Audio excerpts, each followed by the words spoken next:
Welcome to 10 star news. ఇక details చూసుకున్నట్లయితే విజయవాడ నడిబొడ్డున డాక్టర్ బిఆర్ అంబేద్కర్ విగ్రహం కింద ఉన్నటువంటి మాజీ సీఎం వైఎస్ జగన్మోహన్ రెడ్డి పేరును కూటమి ప్రభుత్వం తొలగించారు. దీనికి నిరసనగా వాకాడులోని డాక్టర్ బిఆర్ అంబేద్కర్ విగ్రహానికి పాలాభిషేకం చేసి నిరసన వ్యక్తం చేసిన తిరుపతి జిల్లా వైఎస్ఆర్సీపీ అధ్యక్షులు నేదురుమల్లి రామ్ కుమార్ రెడ్డి. అనంతరం విలేకరుల సమావేశంలో రామ్ కుమార్ రెడ్డి మాట్లాడుతూ కూటమి ప్రభుత్వం చర్య హేయం, మాజీ సీఎంని అవమానపరచడం కాదు, డాక్టర్ బిఆర్ అంబేద్కర్ ని అవమానపరచడం జరిగింది.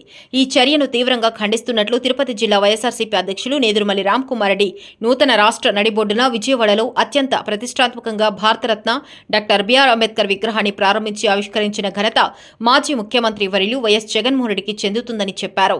దళితులను గుర్తించి రాజ్యాంగపరంగా రాజ్యాంగంలో సమతూకంలో వారికి అవకాశం కల్పించాలని ఉద్దేశంతో ముందుకొచ్చిన డాక్టర్ బిఆర్ అంబేద్కర్ ని గుర్తుపెట్టుకోవాలి అనే ఉద్దేశంతో విగ్రహాన్ని జగన్మోహన్ రెడ్డి గారు నిర్మించారని చెప్పారు. కానీ ఆ విగ్రహాన్ని ఆవిష్కరించింది జగన్మోహన్ రెడ్డి అని, వారి పేరు ఉండకూడదు అనే ఉద్దేశంతో రాత్రి సమయంలో లైట్లు ఆఫ్ చేసి మాజీ ముఖ్యమంత్రి వర్యుల యొక్క పేరును తొలగించారని చెప్పారు. ఇటువంటి వాటి మీద చర్య తీసుకోవాల్సిన బాధ్యత కూటమి ప్రభుత్వం బాధ్యత కాదా అని ప్రశ్నించారు. రాష్ట్రంలోనే కాదు దేశంలో ఉన్న దళితులందరినీ అవమానించినట్లేనని, వీరందరికీ క్షమాపణ చెప్పాల్సిన బాధ్యత అవసరం కూటమి ప్రభుత్వం మీద ఉందని చెప్పారు. ఈ నియోజకవర్గం ఎస్సీ రిజర్వేషన్ నియోజకవర్గంలో రెండోసారి ఎమ్మెల్యేగా ఎన్నుకోబడిన వారు ఈ సంఘటన మీద ఇప్పటివరకు స్పందించలేదు. ఇటువంటి వారిని ఏమనాలో నాకు అర్థం కావటం లేదో అన్నారు. ఓట్ల కోసం వాడుకుంటారు, తర్వాత వదిలివేస్తారు. కానీ మా జగన్మోహన్ రెడ్డి గారు మాటల్లో చేతల్లో అనుకున్న దానికన్నా రిజర్వేషన్ అమలు చేసి చూపించారు. టీడీపీ నాయకులు చర్యను తప్పుపడుతూ స్థానిక శాసనసభ్యులు ఆదర్శప్రాయంగా పాలన సాగించాలి. గతంలో ఇక్కడ పనిచేసిన పట్రా ప్రకాష్ రావు, బల్లి దుర్గాప్రసాదరావులు మంచి పరిపాలన అందించారు. ఆదర్శప్రాయాలుగా మంచి పాలనకు సహకరిస్తామన్నారు. ఈ కార్యక్రమంలో కోట, వాకాడు, చిట్టమూరు నాయకులు, కార్యకర్తలు, వాకాడులోని యువకులు పాల్గొన్నారు.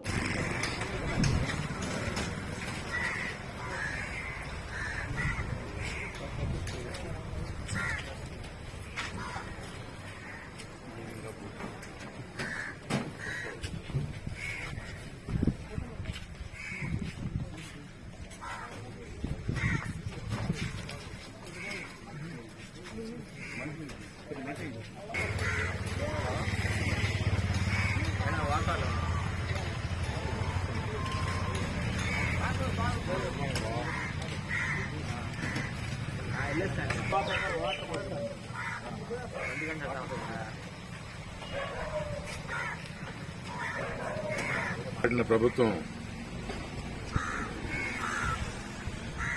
నిన్న ఒక హేయమైన చర్యకు పాల్పడింది.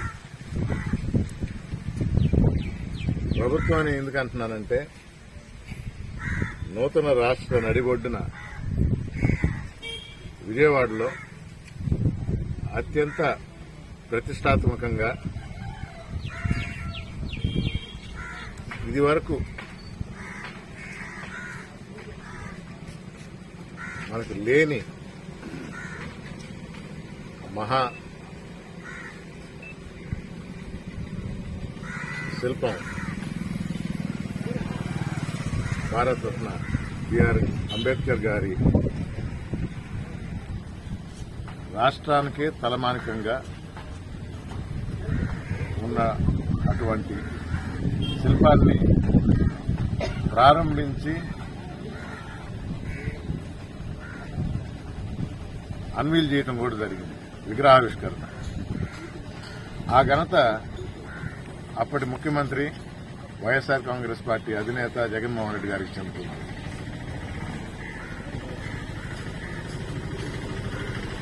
మరి ఇది ఇక్కడ తప్పు ఎక్కడుంది?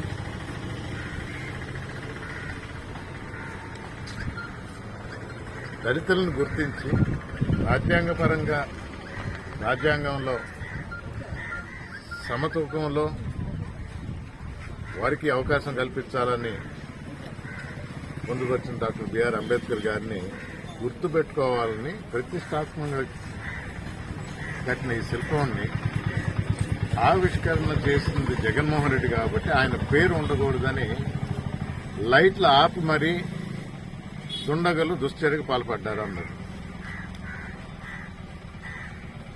కూటమి ప్రభుత్వం బాధ్యత కాదా ఇది? విజయవాడ నడిబొడ్డులో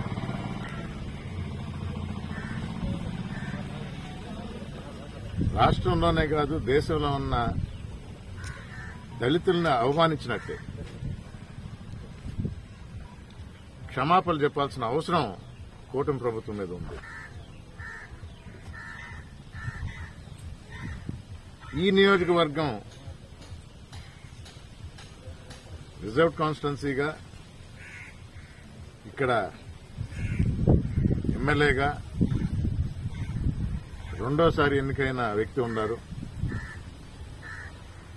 ఇప్పటి వరకు ఈ చర్య మీద, ఈ సంఘటన మీద నోరు తెరవలేదంటే నాకేమనాలో తెలియటం. ఓట్ల కోసం వాడుకుంటారు. మాటల్లో కాదు, చేతల్లో, పదవుల్లో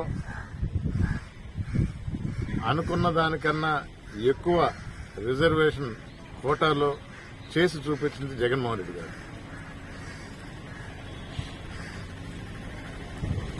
అలాంటి మహా వ్యక్తికి అంతవరకు ఆ శిల్పాన్ని ఏం చేయాలి, కానీ దాన్ని ఆచరణలో పెట్టి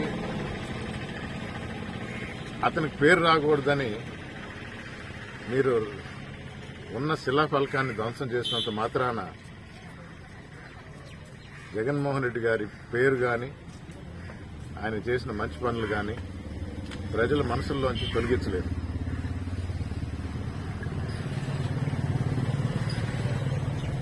ప్రతి దళితుడే కాదు, ప్రతి వ్యక్తి, ప్రతి పౌరుడు ఆంధ్ర రాష్ట్రంలో గర్వంగా చెప్పుకుంటాం.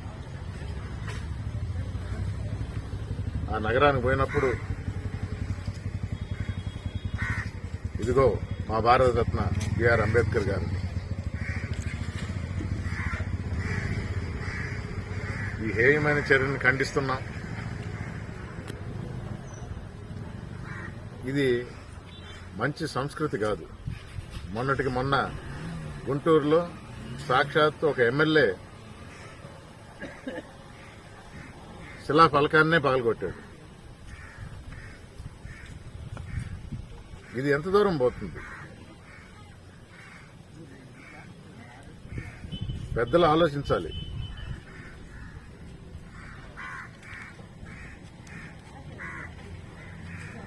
ఈ నియోజకవర్గంలో కూడా జరుగుతున్న పరిణామాలు మా దృష్టికి వస్తున్నాయి.